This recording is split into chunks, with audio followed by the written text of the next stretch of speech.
Welcome, everybody. Rush University Medical Center Division of Nephrology Renal Biopsy Conference for May 2nd, 2024. We have a fun case today. Um, I think Dr. Gashi is going to be presenting it for us. As usual, we have really nothing to declare, and patient confidentiality has been protected in the protocol. Casey, you want to take it over? Yes, I will. Thank you. So our patient is an 81-year-old man with history of hypertension and psoriasis, who had a right hip arthroplasty because of osteoarthritis about 2 months prior to admission. This was complicated by right hip prosthetic joint infection, which required a repeat surgery, and the cultures at the time grew Pseudomonas, and the patient was started on IV cefepime and was sent home. He was brought back to the hospital this time because he fell. His wife reports that the patient had been experiencing abdominal distension that started 2 weeks prior to admission. A few days prior to admission, he was experiencing nausea and dry heaves, and 1 day prior to admission, he became very confused and was complaining of lightheadedness. When his wife tried to take him to the emergency room, the patient fell while attempting to get into the car. And after that, he was not able to stand, so 911 was called and he was brought to the emergency room via ambulance. Upon arrival to the emergency room, he was alert and oriented times 0. He was notably agitated. He was endorsing pain in his right hip at the site of the surgery. His labs were notable for a serum sodium of 117. His BUN and creatinine were 72 and 5.8, respectively. And his serum creatinine of note was 0.9 2 weeks prior to admission. CT of his head showed a subcutaneous hematoma, but no intracranial abnormalities. His chest X-ray was unremarkable. His hip X-ray showed an acute paraprosthetic spiral fracture, and he was admitted to the ICU for further care. So here's a picture of his hip, which I know this is not an ortho or radiology conference, but I thought this was such an impressive fracture right around the prosthetics that it was kind of worth looking at. Next. So past medical history is hypertension. He's only really on metoprolol and diazide for that. Psoriasis, he's not on any TNF blockers. He's really not receiving any therapy at the moment for psoriasis. His osteoarthritis was treated with hip surgery. He has no family history that was contributory, no current use of alcohol, tobacco.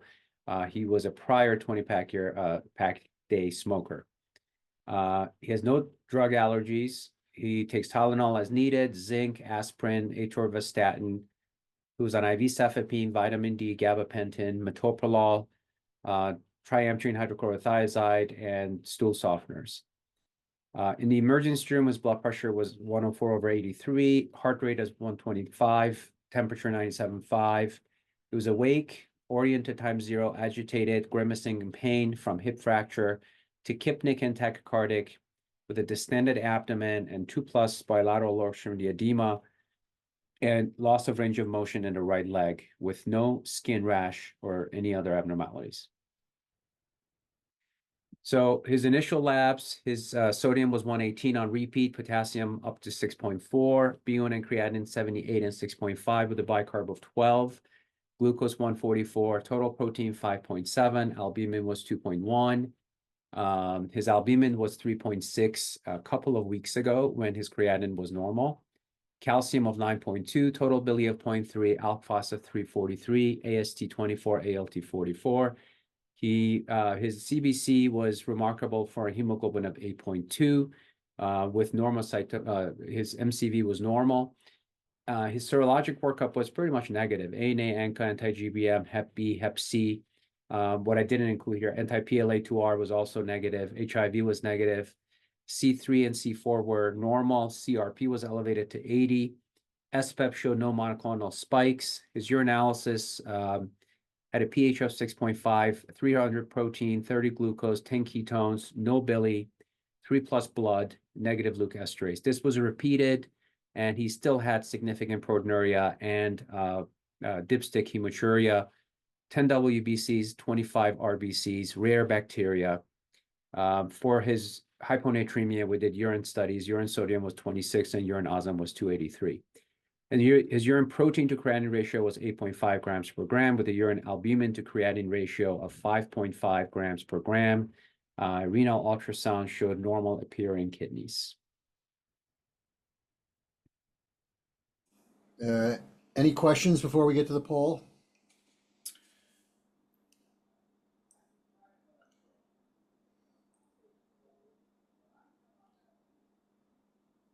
Did he look really sick? He did. He was very much out of it. I mean, his lactate was 2. His blood pressure was soft. He was out of it. And he was, he was seen in the ICU, and they were really worried about him. Ortho really wanted to take him to OR emergently. They thought that the longer this fracture stays, the harder it was going to be to fix it.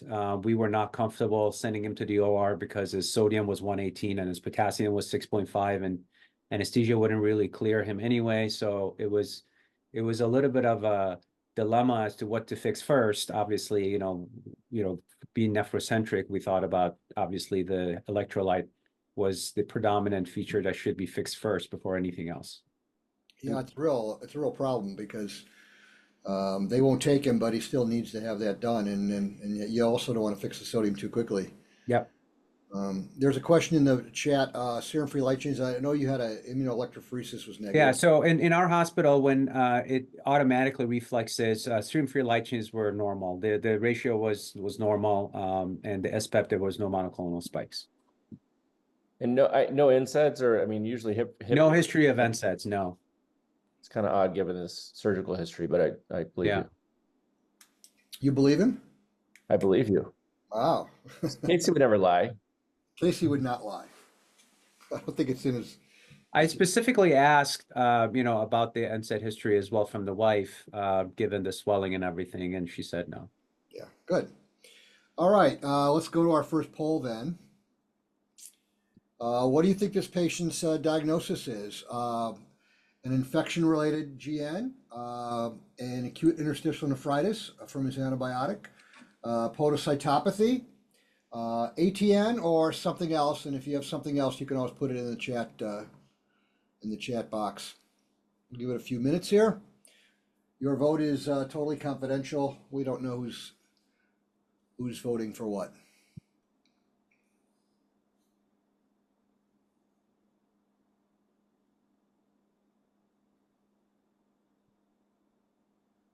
Yeah, there's a question or a comment, I guess, in the chat by Dr. Suki. In terms of hypercalcemia, the corrected calcium is high.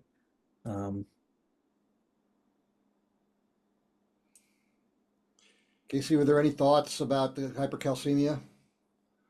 No, initially we thought maybe he's dry. It was out of it. He was dry heaving for a couple of days prior. So initial labs, even though his bicarb was low, we thought maybe that was the AKI, but maybe enough contraction that maybe his calcium was high. He was taking, let me see, I think he was taking some kind of vitamin D as well. So I'm not really sure, we didn't think, because of the negative workup from at least immediately from the SPEP and UPEP and free light chains, we didn't think it was hypercalcemia of at least the subtype of myeloma malignancy. Other malignancies obviously are still questionable, but no good explanation for the corrected calcium. He's on a thiazide too, so that would. Yeah, it's on thiazide and he's immobilized, and it wasn't. All right, the results of our poll indicate the majority of people, or at least the highest vote, was for an infection-related GN. We've got acute interstitial nephritis, 1 person. We have podocytopathy, 25%, ATN 19%, and other 7%. But no comments on what the other is, but they just don't like it. So you have every right to not like our choices here. I think Casey had a little more follow-up here. Yeah, so I just wanted to kind of give you what happened soon after he arrived to the ICU. So he was pretty much oliguric, and his hyperkalemia was not getting better with Lokelma. So we basically started him on CRT, being very much concerned about his sodium. We started him very gently on CRT with low flows, and we added D5W to kind of control the correction of sodium. So basically, he was started on dialysis for some of these electrolyte abnormalities. Once he stabilized, he was taken to the OR by ortho for repair of his right hip fracture. We were concerned about some either infection-related or drug-related kidney injury. So after talking with ID, which was not really concerned about infection because they thought that the patient had had adequate amount of antibiotics, and this was more of a fracture as opposed to an infection process.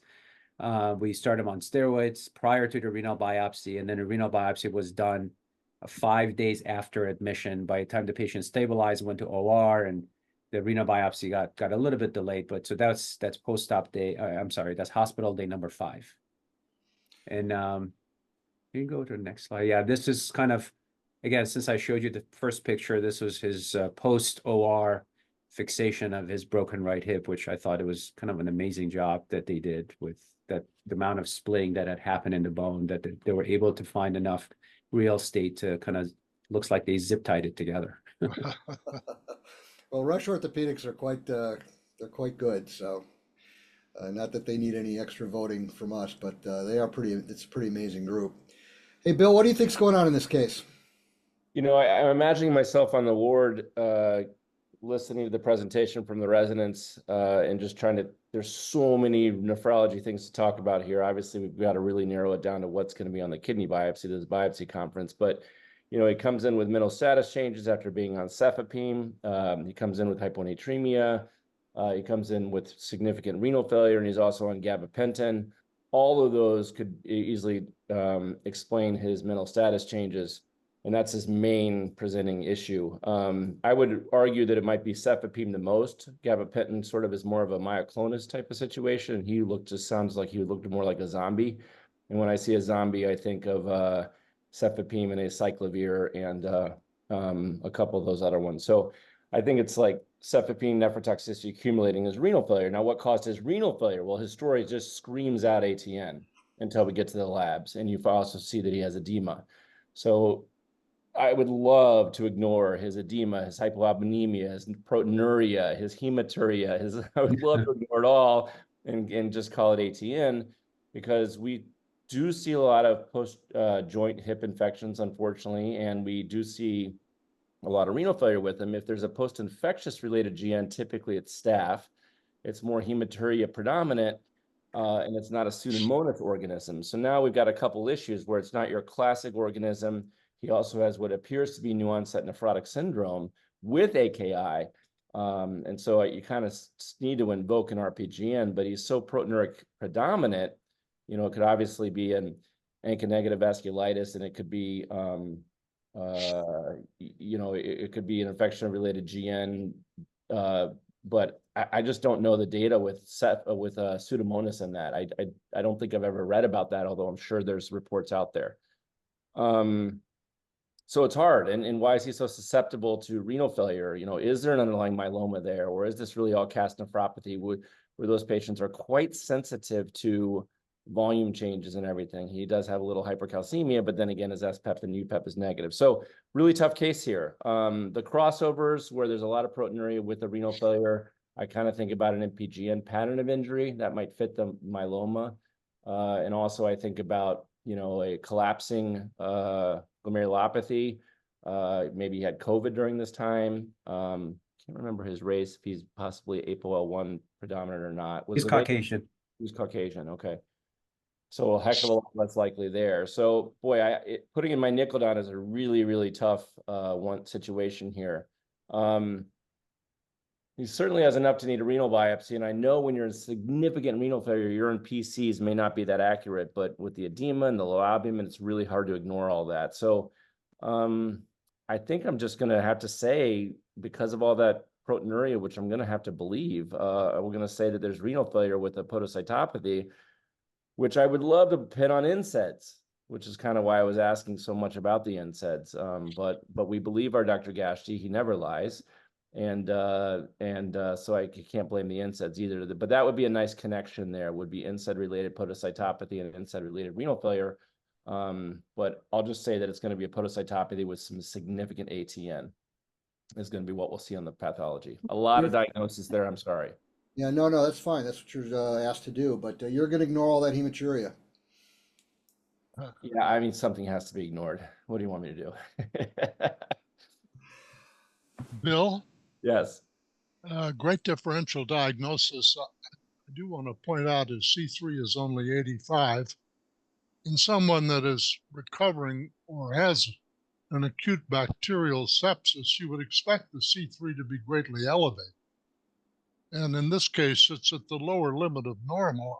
I tend to lean that has meaning in terms of what the underlying disease is. And going back to his background of psoriasis, psoriasis is a risk factor for IgA nephropathy. And although Pseudomonas is not the classical stimulating agent for IgA dominant post-infection related GN, I think the combination of C3, hematuria, proteinuria, a background of psoriasis, and an acute infection raises the possibility of an IgA, a silent IgA that has now been exacerbated to an acute manifestation. Of course, there may be crescents in the biopsy, and that would help inform the reason for this severe oliguria. And so I would lean towards an infection-related GN. Viruses are the predominant causes of collapsing podocytopathy. Bacterial infections, no. So if you're going to postulate a diffuse podocytopathy, what is the precipitating agent? Yeah, I mean, we'd have It to. isn't drugs and COVID it isn't or, bacteria. right. COVID or something like that. I mean, you never know. He could have had Pamitin too for his bone disease, or one of those which can do the collapsing FSGS2, but that's not in the medication history. Bill thinks everybody just takes non-steroidals on the sly, so This one would do it though. This you one can't get over that. Which I understand. Dr. Reen, you had written something there. Bill said when he sees a zombie, he thinks of certain things. What do you think of when you see a zombie? I think of Dr. Whittier when I see a zombie. And you'd be right. Dr. Reen, you made a comment in the box about IgA. Yeah, I was thinking actually, I thought his C3 was slightly low for my comfort. So I was thinking mostly ANCA negative passive immune glomerulonephritis related to infection, which has been described. I also put in the chat IgA nephritis with TMA, which as Dr. Glass very well explained, related to psoriasis. That was my thinking. He may have an element of ATN, but I'm going with passive immune or IgA with crescent or TMA like that. Yeah, it's tough. I mean, no matter what you do, you got to throw something out. Dr. Rubin, what do you think's going on?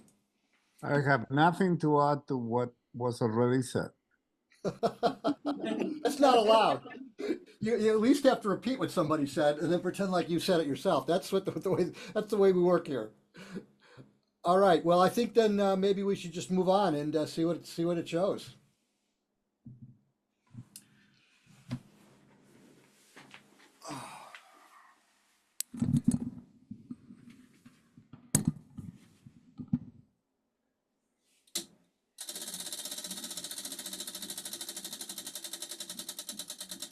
The wheel picks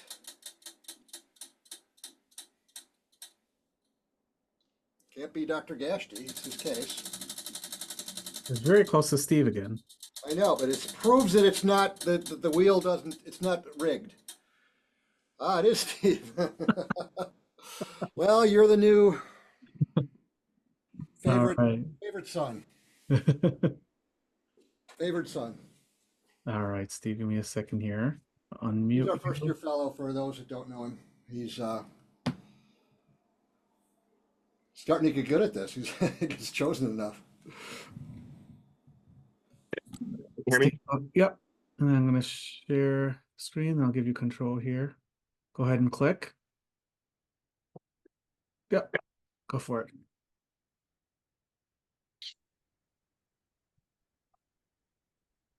All right, so we've got two cores here on the trichrome. You can definitely see quite a few glomeruli. It's a good sample. 1, 2, 3, 4, 5, 6, maybe 7 at least at the low power. Not really a whole lot of fibrosis, maybe 20% at the most, probably closer to 10. Good, Steve. Yeah, we got a good sample, and yeah, just the 20% fibrosis, like you said. Good. All right, so we've got one glomeruli here on H&E. Overall, I think this looks pretty good. The capillary loops look pretty open. There are some red cells here, but I don't see really any mesangial expansion. There's not a whole lot of hypercellularity.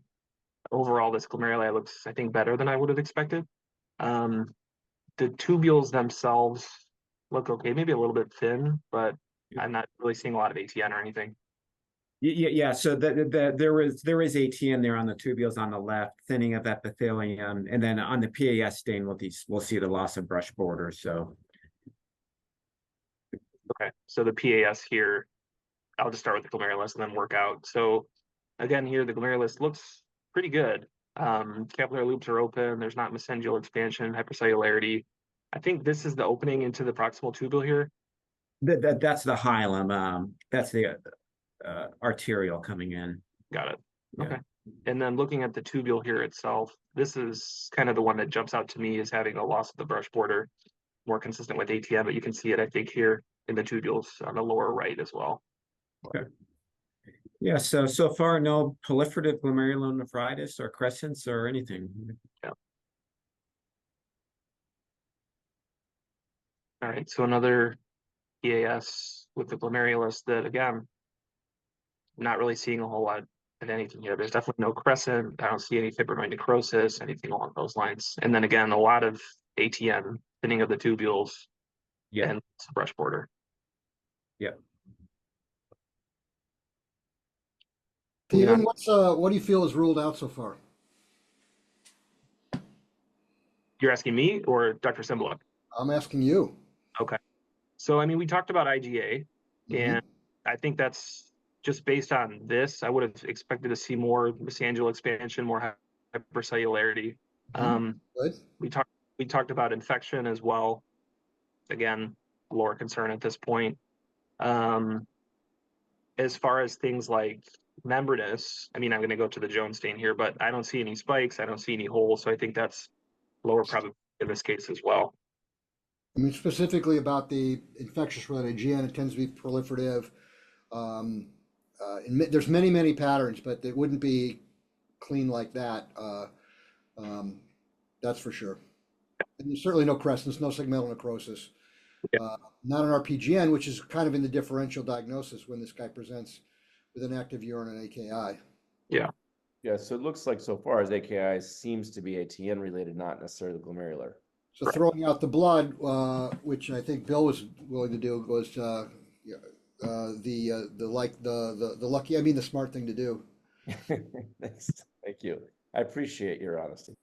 Now, there is a podocytopathy which has been associated with AKI, particularly in children, but also has been described in adults, which has not yet been ruled out. You know what I'm thinking about? So Mario, when you say that, are you saying an AKI, a podocytopathy from AKI or AKI from podocytopathy? AKI from podocytopathy. Okay. That has not been ruled out. Which is the podocytopathy I'm thinking of. Am I supposed to read your mind? Not you, the fellow.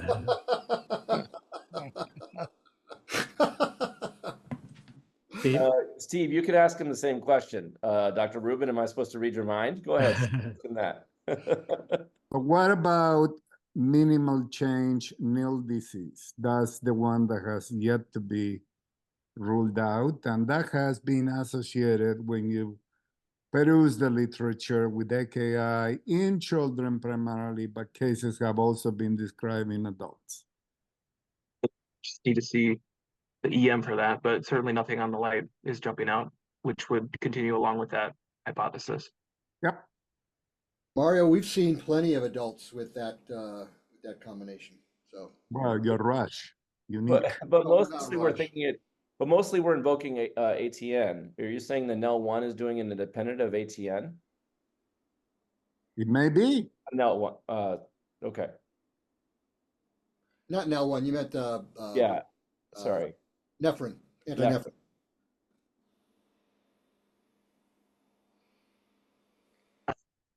So I talked a little bit about the Jones stain already, but again, looks very open. I don't really have a lot to comment on from this glomerulus here. Yeah, GBMs are smooth, no spikes or holes. Yep. IF looks negative. And then going to the EM itself, so blood space, urinary space. I mean, even at this power, I don't really see many foot processes at all. So I would call this diffuse foot process effacement. Yes. And then the mesangial area on the top left that didn't have any deposits or anything. Up here, yeah. Yeah. Did you expect any deposits, Steve, based on the IF? No.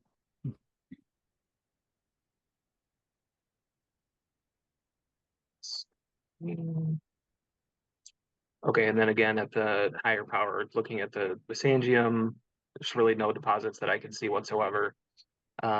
And then out in the urinary space, again, diffuse foot process effacement. Yep. Okay. Yeah. All So right.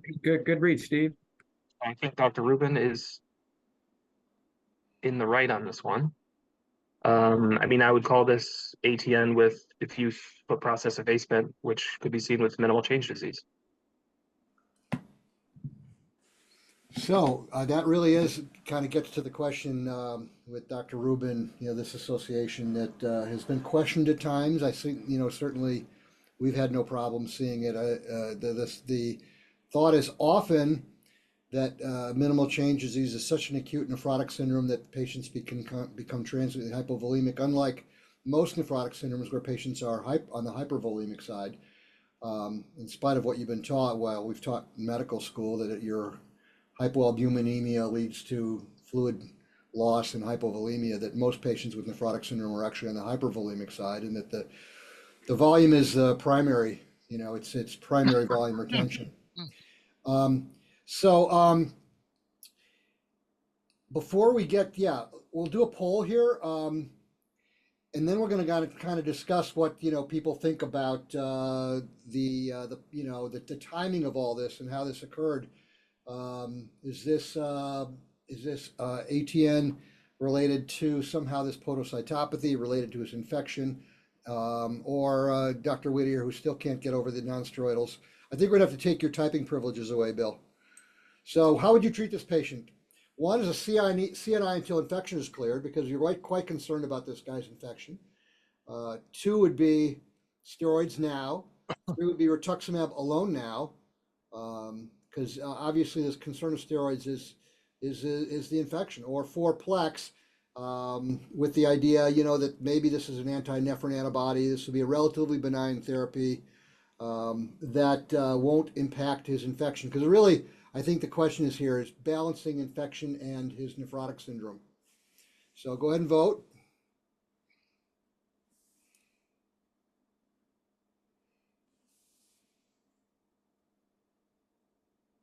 Now, when people vote, I don't think this is anti-nephrin at all. Elaborate. Well, classically, what Helmut Reinke and his group describe is actually a case that we saw at this conference of this powdery appearance of the anti-nephrin antibody on immunofluorescence. Bill Whittier just illustrated what I'm saying, which was not present here. The IF, we were told, was ROC negative. Yeah, so the only, I mean, very good point. The IF was negative. It does not suggest that. That's a really good point. The only thing I wonder about is the fact that we had minimal change for 100 years and never noticed this disease, this dusting, and this anti-nephrin antibody. Then suddenly it shows up. Um, I can't imagine that anti-nephrin antibodies are just the newest cause. If they're a cause for minimal change, I have to assume it's been going on a long time. Why is it that we're only seeing them now on IF, this dusting? And could it be that they were kind of there before and we kind of ignored it? That's do you what have Helmut something? thinks. Helmut thinks they were there before. We kind of ignored it. They're in 30, maybe 30% of the cases. And now they think they're in like 70% of them. But certainly in this case, there was nothing. But I mean, Bill, you presented a case similar in December where Astrid Vines from Helmut's group was on, and you talked about the anti-nephrin and the dusting and sort of deposition of IgG and nephrin. And one of the points that Astrid made was just because there is a circulating antibody doesn't necessarily mean that you're going to have immune complex deposition in the kidney. So you could still have something circulating without seeing it histologically. But Casey, all the description from the Brigham on anti-nephrin cases, sorry for the redundancy, have had the dusting. Yeah. But that's my point, Mario, is that if you define it by the dusting, then you're only going to show it by the dusting. You know what I mean? Well, I mean, the dusting gives you a hint, and this is what Helmut emphasizes, that this might be anti-nephrin, but it's actually the measurement of the antibody that nails it. Yeah. Which, unfortunately, we cannot measure yet. Unless you send the sample to us. She also emphasized looking carefully at the EM for the loss of slit diaphragm. That was another signal histologically that could point to this. Areas between the podocyte foot processes where you actually see the actual slit diaphragm be absent. Yeah, and she takes it a step further. I mean, here we saw diffuse effacement. She says that what you can see as a result of the phenomenon you describe is actual detachment of the food process from the GBM. Good luck with that one. Good luck with all of it, but I think it's at least, we're making some progress on a disease which we had three names for, but no clue what was going on forever. It was kind of going nowhere with looking for the permeability factor, this and that, and nil disease, lipoid nephrosis, minimal change, and kind of, I'm just excited that it's going somewhere, and I think there's that in the next, hopefully the next decade, it'll be worked out as nicely. This is my hope, as nicely as the membranous story has been worked out. And we'll have a much better idea, because like I said, we've gone nowhere except giving steroids and then trying other things. So I'm impressed. In case you remember all those little sub facts that was brought up at that conference. But I don't know. I think it's a pretty exciting thing, even if we don't have the ability to study it and know what that all means. But so I'm not convinced that the lack of the dusting doesn't mean that there's no antibodies, but by definition right now we do need that, which is Mario's point. Well taken. Let's look at the poll results. Is it up? Yep, it's sharing. Okay, I'm sorry. So we try to write these just to try to somewhat bait people and see what they think. I mean, I don't think a CNI is so unreasonable because you're worried about the infection, but in the chat box, it was asked, do we know how long he's received antibiotics? And he'd received antibiotics for over a month. So I think that is a kind of a very helpful, and I'm sure that we always talk to our IED colleagues, and at least at Rush, they're not wishy-washy. They'll tell us whether or not we can use steroids. The number one choice here was steroids right now, which is interesting. He just had a lot of surgery, may have trouble healing, may get reinfected. Being an argument, for the other choices, really, that's the whole point of this, is to think of a steroid saving protocol or something for the time being. So 61% pick steroids, 18% pick rituximab alone now. There's more and more data emerging on that, and one of these times I think we'll actually do a deep dive into it. I think it's a very interesting concept of rituximab alone for minimal change disease, and then Plex, which is kind of a cute idea. And we had to leave that in there because Dr. Gashti is in charge of plasmapheresis at Rush. Well, it was really born out of the idea of like a bridging kind of rescue the acute phase before your other treatments kick in. And, do you do a CNI or a Plex just to remove anti-nephrin antibodies until, buy yourself some time until, the drug, the Rituxan kicks in. I totally get it. I like it. I mean, I Yeah. had to think about the Plex one, but yeah, I mean, we've talked about that. I think it's always important to think outside the box. It's not a young man, and this is not a healthy man. So Yeah. I think steroids should not be just thrown at this person. So let me go back to the discussion. It also changes a little bit since he's, dialysis dependent right at the moment that we were thinking about therapy. And sometimes that could be the best thing for a nephrotic syndrome is, just shut down the kidney and let things recover. At least as far as the proteinuria and the hypoalbuminemia is concerned until things can get better. So, Dr. Whittier, you're not allowed to say the word non-steroidal in this next paragraph, but tell us, what do you think the timeline, what do you think is going on and what you would do? I worry a little bit about CNI since he's already predisposed to mental status changes, but I do want something a little more rapid than rituximab versus, and I really don't like the idea of steroids alone. So just like the case was a dilemma to diagnose, I think the treatment is a dilemma too. I think I would most likely, then you could argue maybe he doesn't need as rapid of a treatment because you could get away with some, an ACE and ARB or something like that, but you can't do that when he's so volume sensitive and predisposed to ATN. So it's a really tough thing to do here. I think I would start with rituximab alone, and I would give it a couple weeks. And if his proteinuria is still going up and his abdomen's still dropping, that alone is going to affect wound healing pretty poorly too. And so I think I would add steroids then. But I would probably, well, he's actually on steroids now, I think, right? Because you thought it was an RPGN. Yeah. You could argue continue those. It's kind of a bad pull because he's already on steroids. That's a problem. But forget about that for a second. Yeah, so you right. So you could continue those for a little bit or rapid taper, but I think I would lean towards rituximab alone and kind of see how he's doing. Anybody else feel strongly about giving him steroids now or any of the others? Dick, what would you do? Dr. Glassick? Well, Bill raised the fact that, or the suggestion that rituximab's effect in minimal change disease may be delayed. And that is of concern to him because he wants more of an immediate effect because of the seriousness of this man's disease. Actually, the studies with rituximab alone in minimal change disease indicate a response is usually seen within 3 weeks. It's not at all like members where you have to wait 6 months. So the delay is rather modest, and I think I would favor rituximab.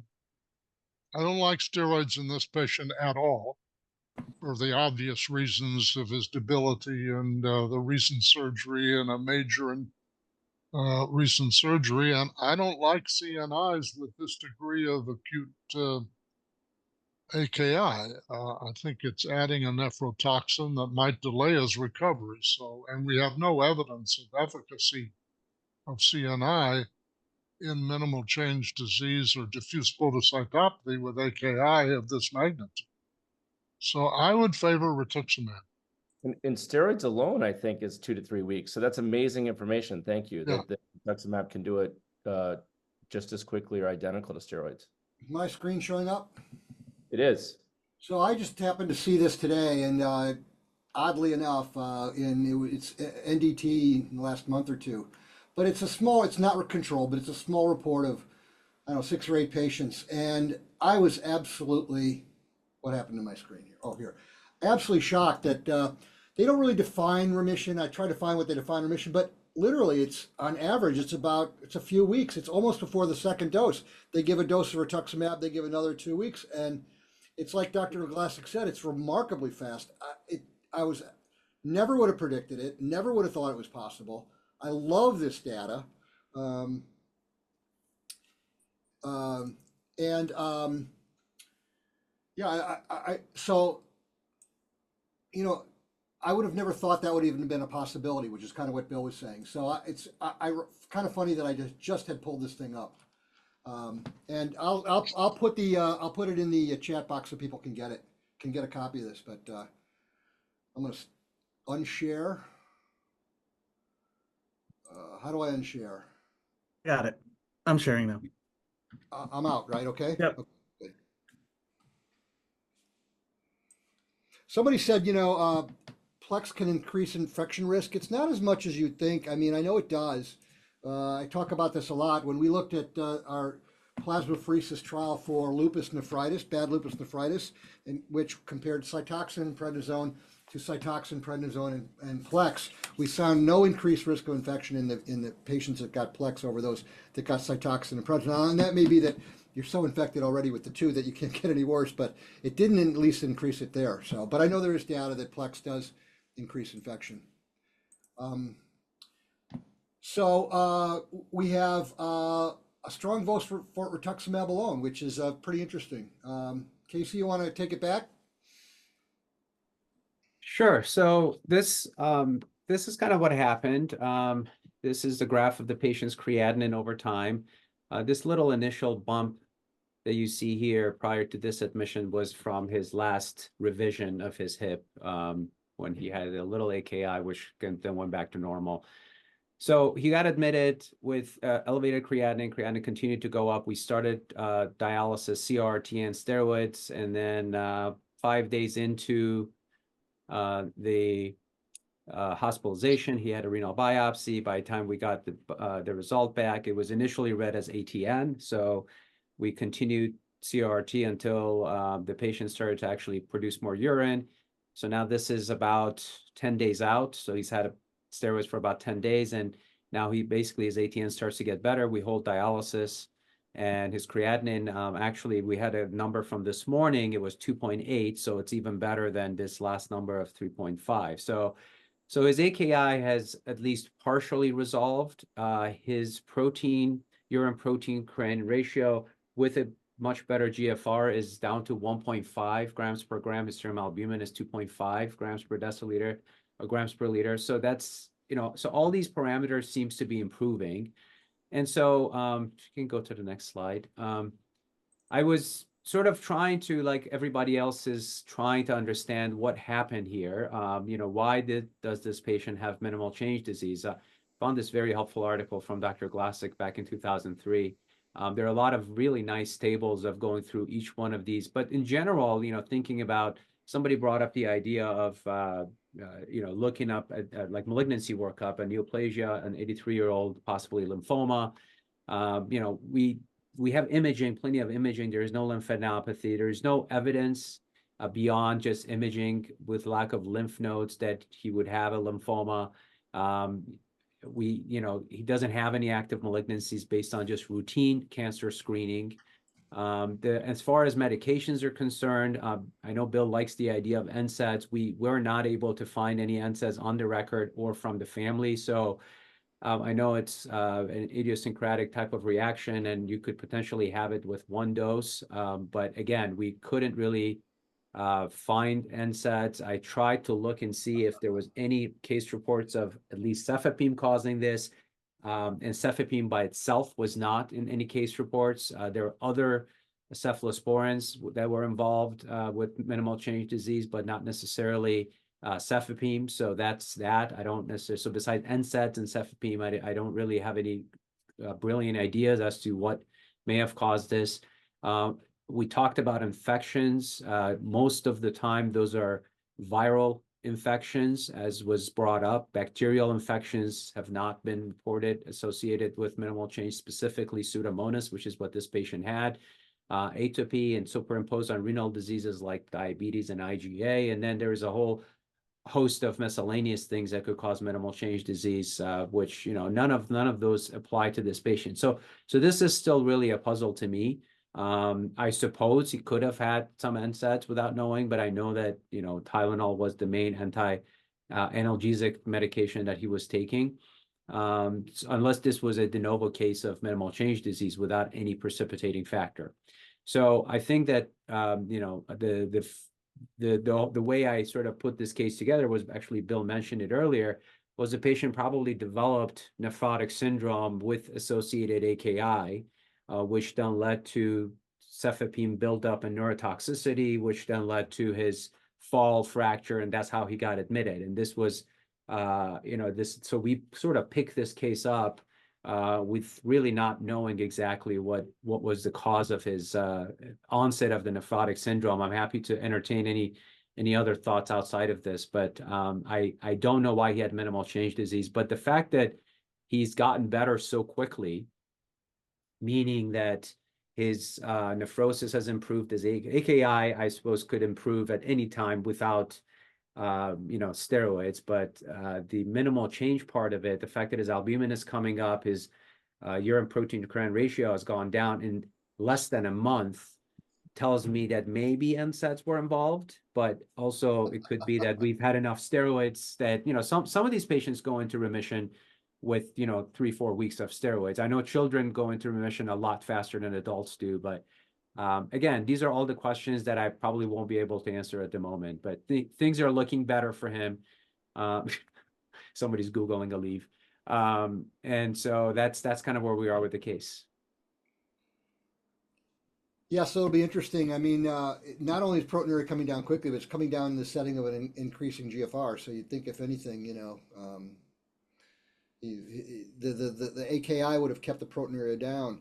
The comment was made early, that how the unreliability of a protein creatinine ratio in AKI, and I think that's a good point. But think about all the AKI, all the ATNs we see that don't have proteinuria, that don't have protein creatinine ratios of 3, 5, 6, and 8. And so I take it very seriously. I'm not sure I would say it's an exact number, but I don't think we see that normally. I think that's a valid finding, and it turned out to be the case here, and fit with the pathology and everything else. And also within this particular patient, the fact that he had a protein creatinine ratio when his GFR was much better on the downslope of his creatinine curve as opposed to the upslope, and his creatinine was, his urine protein creatinine ratio was 1.2 or 1.5 grams per gram from, let's say, 8 grams.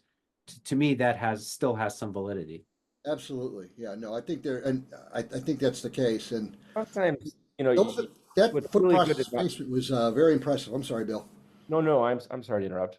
I was just gonna say that also in the context of new onset hypoalbuminemia, edema, I mean, that gives a lot more weight to the fact that it was real, and that's why I was not willing to ignore that, but I was willing to ignore the hematuria. Yeah, well, you were on it, and Mario was on it. I mean, I would have been strongly voting for some proliferative GN. I'd have trouble ignoring all that blood, but like you said, you have to throw something out. And all's well that ends well. I hope his hip can still heal, and we don't give him any more mind-altering drugs that he's in renal failure. I mean, that's like not good when you get gabapentin and cefepime with a creatinine and with AKI. It's a wonder he didn't break more than what happened. How long, Roger? How long would you keep him on steroids? Oh, taper now? Oh, that's a really good question, and it's a really good point. I mean, the point has always been made: if you taper too quickly, there's more likely to relapse, and so the taper is slow. I don't know. I think, what's he on now, Casey? So initially when he was in the ICU, I gave him 3 days of Solu-Medrol 500, thinking he had an RPGN. And then I put him on 60 of prednisone, and I think he's on 40 now, something like that. I don't know. I mean, I know that I've always done really slow tapers in the past with adults, and I know the data is there. I think in this guy, I would be pretty aggressive getting it down, and if he relapsed, just go directly to rituximab. I just think steroids you're asking for trouble. I would consider giving him Rituxan now, because his initial presentation was so severe with such bad renal failure. Give it now, taper steroids a little bit faster. That'll give you a little bit more ammunition or reassurance that he won't relapse. I would try to do everything I could to prevent a relapse for him and try to also minimize steroids. And I think Rituxan would be a good option. And Bill, that's a really good point. I mean, the paradigm has always been treat treat, taper, whatever you do, relapse, treat, taper, and maybe on the third time, this is back, 40 years ago, the third time you would, if they didn't, they would define themselves either steroid dependent or frequent relapsers, we'd give them cyclophosphamide, or you would put them on a CNI chronically, which that has kind of fallen out of favor because of CNI toxicity. But, in the old days, I would just give, I would have given 2 or 3 months of cyclophosphamide, and then that usually worked pretty well to give a prolonged relapse. And then, somewhere between the last 40 years, rituximab came along, and the data for preventing relapse is excellent. The real paradigm question is, do we do that should we really consider that up front? If 50% of people are going to relapse, maybe we should just do this up front. But what we don't know, and I don't know, and maybe it's out there, how much Rituxan do you really need? Do you need 2 grams? Could you give, a single dose? Could you give, even less? I don't know the answer to that. Do you need CD19, CD20 depletion to know that it's going to work? There are a lot of questions, but I still think there's something to be said for hitting it in the beginning and not going through a relapse and then giving steroids again and going through that whole 50% chance of relapse. So I really like that concept, and I think that might be not a bad idea. What's weird here is that the whole story is so odd. If he's out there, if he's 50 and he has minimal change and whatever, I like that. This just seems to be that there's some trigger here that just kind of came on and got better, and I'm not so sure he's going to relapse. So I don't know. Casey, shaking your head, what do you think? No, I'm nodding. I agree. I feel like something triggered this because it would just be odd for you to have minimal change disease while you're going through surgery and antibiotics and all this stuff. So it's just, I know I'm a lumper too. So I feel like there is a connection. Something triggered it. He was in and out of the hospital. Maybe he was in somewhere else and got 1 shot of Toradol or something happened. I do have a low suspicion of recurrence, but my plan is to get him off the steroids as soon as possible. I have to think about the Rituxan thing. I don't know. If he relapses, I think this would be the one case where I say, I want to see a relapse before I give him more drugs. Yeah, I like the idea. I'm just not sure this would be the one, but I think that's I won't be surprised if that becomes more of a pattern as time goes on. All right, any other great case? That's a lot of fun. Always a good reason to prove why we do renal biopsies, which saves us to still do a conference. And not everything's going to be diagnosed by the liquid biopsy and by genetics. So every now and then we still have to look at the tissue, and that was very important here because caught a lot of us off guard. Yeah.